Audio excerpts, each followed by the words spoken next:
నమస్తే ఆదాబ్ సర్ శ్రీ అకాల్ this is Kavya welcome to our channel. ఈ రోజు అయితే మీకు పన్నీర్ కర్రీ ఎలా చేయాలో చూపించబోతున్నాను. ముందుగా వచ్చేసి మనం కాజూస్ ఎన్ని తీసుకోవాలా, ఒక పిరికెడన్ని కాజూస్ తీసుకోవాలి.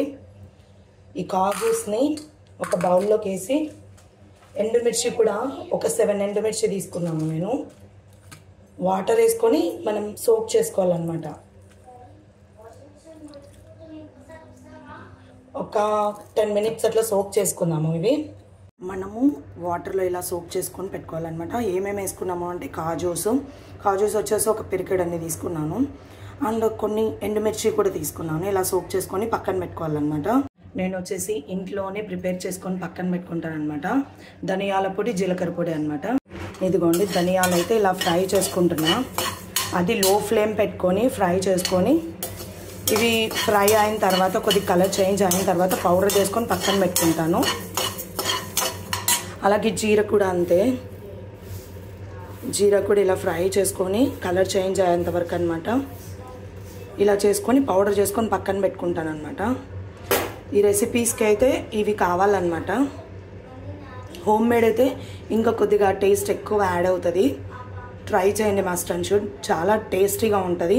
ఇలా చేసుకునేటివి చల్లగా అయిన తర్వాత మనము మిక్సీ పట్టి పక్కన పెట్టుకోవాలన్నమాట. ఇలా ఫ్రై చేసుకొని పెట్టుకుంటే మనకు పురుగు అలా పట్టదనమాట. ఇలా మిక్సీ జార్లోకి వేసుకొని మిక్సీ పట్టి పక్కన పెట్టుకోవాలన్నమాట. మీరు ఏదైనా జార్స్లో అయినా వేసుకోవచ్చు, స్టోర్ చేసుకోవచ్చు, మనకి ఇష్టం వచ్చిన వాటిలో స్టోర్ చేసుకోవచ్చు అనమాట. ఇలా స్టోర్ చేసుకొని పెట్టుకోవచ్చు. ఇవి ఫ్రై చేసుకొని మనం పౌడర్ చేసుకుంటేనే పురుగు అలా పట్టకోకుండా ఉంటుంది. మనము ఫ్రై చేసుకోకుండా అలానే చేస్తే ఖచ్చితంగా పురుగు పట్టడం ఛాన్స్ ఉంటుంది. అండ్ పౌడర్ చేసుకున్న తర్వాత మనకు కొద్దిగా హాట్గా అనిపించింది అనుకో పౌడర్ అంతా, ఇది జార్లోకి వేసుకోకుండా ఇట్లా పేపర్ మీద వేసుకొని కాసేపు ఉన్న తర్వాత మనం జార్లోకి వేసుకోవచ్చు అనమాట. వెంటనే వేసేసుకున్నా కూడా పురుగు పట్టే ఛాన్సెస్ ఉంటాయన్నమాట. వచ్చేసి ధనియా పౌడర్ అనమాట. ఇలా చేసుకోవాలన్నమాట. మనం మంచిగా ఫ్రై చేస్తే స్మూత్గా వచ్చింది పౌడర్ అంతా. మనము ఇలానే వేడిగా ఉన్నప్పుడే మనము పౌడర్ వచ్చేసి స్టోరేజ్ బాక్స్లోకి యాడ్ చేస్తే ఖచ్చితంగా అది ఇంకా ఇట్లా ఉంటలు కట్టడం కానీ అలా అవుతుంది అనమాట. సో ఇది కూల్ అయిన తర్వాత మనము స్టోరేజ్ బాక్స్లో వేసి నింపుకుందాం. మనం పౌడర్స్ ప్రిపేర్ చేసుకున్నాక పన్నీర్ కర్రీ కోసం మనం వచ్చేసి పెరుగు తీసుకోవాలన్నమాట. ఒక 2 గరిటెలు పెరుగు తీసుకుంటున్నాను నేనైతే. ఇందులోకి వచ్చేసి కారం యాడ్ చేస్తున్నా. కారం,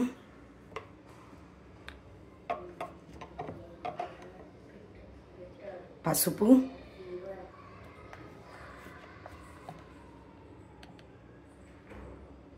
జీలకర్ర పౌడర్,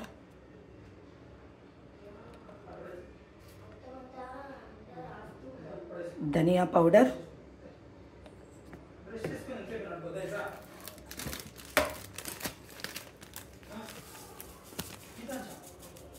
చికెన్ మసాలా, ఇవన్నీ మిక్స్ చేసుకొని పక్కన పెట్టుకోవాలన్నమాట. ఇందులోకి సాల్ట్ కూడా యాడ్ చేస్తున్నాను. సాల్ట్ కూడా యాడ్ చేసుకొని మిక్స్ చేసుకోవాలి. అన్నీ వేసుకొని మనం ఇలా మిక్స్ చేసుకొని పక్కన పెట్టుకోవాలన్నమాట కాసేపు. ఇప్పుడు వచ్చి మిక్సీ జార్లో ఒక 2 పచ్చిమిర్చి తీసుకున్నాను. 2 పచ్చిమిర్చి, ఒక 2 టమాటోస్ తీసుకున్నాను. మంచిగా మాగినటివి తీసుకోవాలి.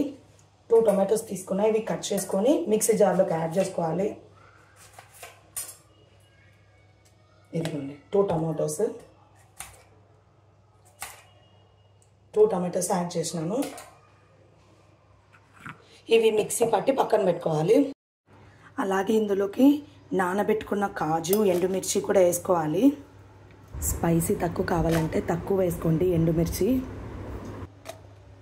ఇది మిక్సీ చేసుకోవాలి. ఇలా చేసుకొని పక్కన పెట్టుకోవాలి. ఇలా పన్నీర్ తీసుకోవాలి. పన్నీర్ తీసేసుకొని పీసెస్ కట్ చేసుకోవాలి. ఇలాగా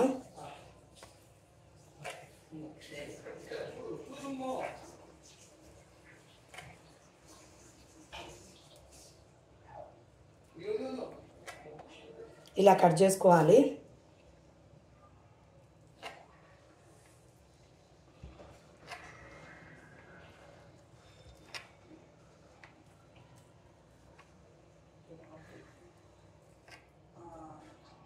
ఇలా చేసుకోవాలి, చూపిస్తాను. ఇలా పీసెస్ చేసుకోవాలి. ఈ పీసెస్ చేసుకున్న వాటిని ఫ్రై చేసుకోవాలి మనము. ఇందులోకి నెయ్యి యాడ్ చేశాను. నెయ్యి యాడ్ చేసుకొని ఈ పీసెస్ అన్ని ఫ్రై చేసుకోవాలి.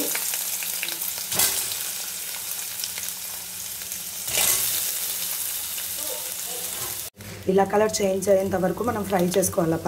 పన్నీర్ వచ్చేసి ఇలా ఫ్రై చేసుకోవాలి. ఇలా ఫ్రై చేసుకొని పక్కన పెట్టుకోవాలి. ఇంకొక ప్యాన్లో ఆయిల్ యాడ్ చేసిన, గీ వేసినాను. ఇది హీట్ అయిన తర్వాత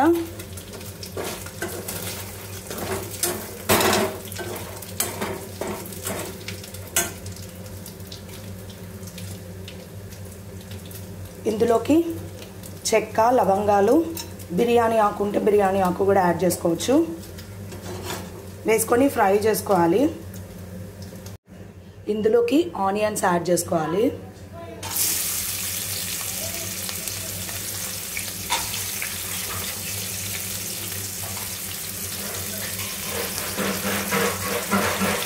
ఇలా ఆనియన్స్ మగ్గిన తర్వాత ఇందులోకి అల్లం వెల్లుల్లి పేస్ట్ యాడ్ చేశాను.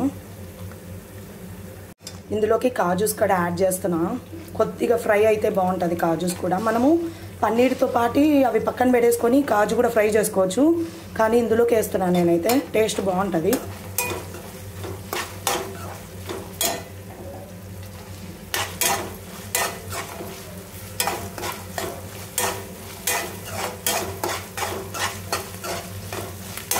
ఇలా ఫ్రై చేసుకున్న వాటిలో మనము పెరుగులోకి మసాలాలన్నీ యాడ్ చేసినాం కదా, ఈ పేస్ట్ వేసుకోవాలి.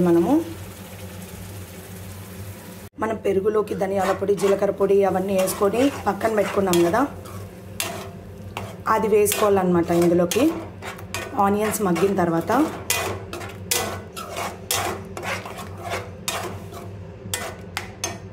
ఇది కాసేపు బాయిల్ అయిన తర్వాత మనము టొమాటోసు, నానబెట్టుకున్న కాజూస్, తర్వాత ఇదేమి ఎండుమిర్చి, ఇవన్నీ నానబెట్టుకునే పేస్ట్ ఉంది కదా, ఈ పేస్ట్ వేసుకోవాలన్నమాట మనము.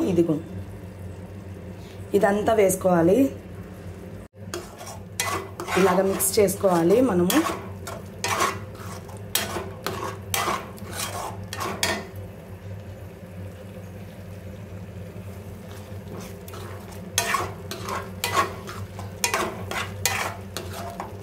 ఈ పేస్ట్ అంతా కొద్దిగా ఫ్రై అయిన తర్వాత మనం ఎంత కావాలంటే అంత వాటర్ యాడ్ చేసుకోవచ్చు.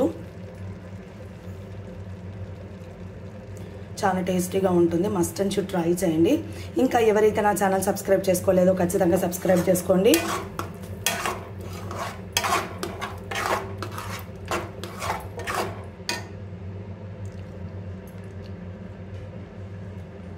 ఇలా మూత పెట్టేసుకొని కాసేపు బాయిల్ చేసుకోవాలన్నమాట. కర్రీ వచ్చేసి ఇలా మనకు ఆయిల్ సపరేట్ అయ్యేంత వరకు, ఆయిల్ పైకి తేలేంత వరకు మనం ఫ్రై చేసుకోవాలి కర్రీ వచ్చేసి.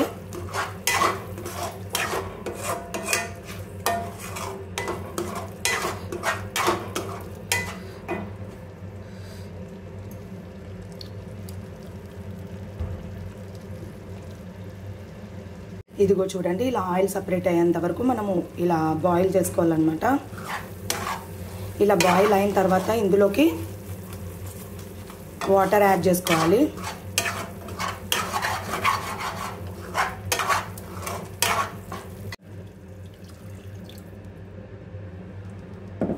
వాటర్ యాడ్ చేసుకున్నాక కర్రీని అంతా మంచిగా మిక్స్ చేసుకోవాలి.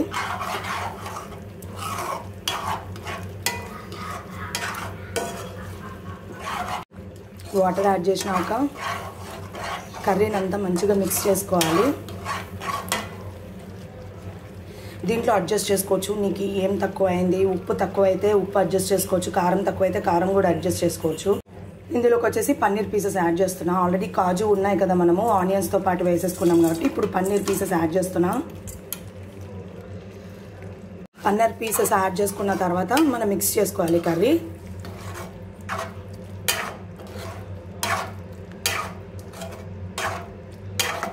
ఒక 2 to 3 minutes అట్లా మంచిగా మగ్గించుకోవాలి. ఈ పన్నీర్ కర్రీ వచ్చేసి చపాతీలోకి చాలా బాగుంటుంది, ఏదైనా బిర్యానీస్లో కూడా చాలా బాగుంటుంది. మస్ట్ అండ్ షుడ్ ట్రై చేయండి. ఇలాంటి వీడియోస్ మరిన్ని కావాలంటే నా ఛానల్ ఖచ్చితంగా సబ్స్క్రైబ్ చేసుకోండి. సబ్స్క్రైబ్ చేసుకునే వాళ్ళైతే చేసుకోండి ఖచ్చితంగా. కొత్తిమీరతో సర్వ్ చేసుకుంటే కాజు పన్నీర్ కర్రీ రెడీ.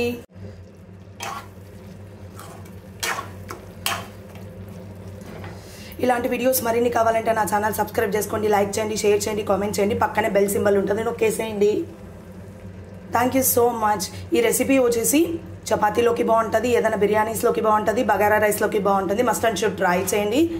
నచ్చితే లైక్ చేయండి, షేర్ చేయండి, కామెంట్ చేయండి, పక్కనే బెల్ సింబల్ ఉంటుంది నొక్కేసేయండి. Thank you so much.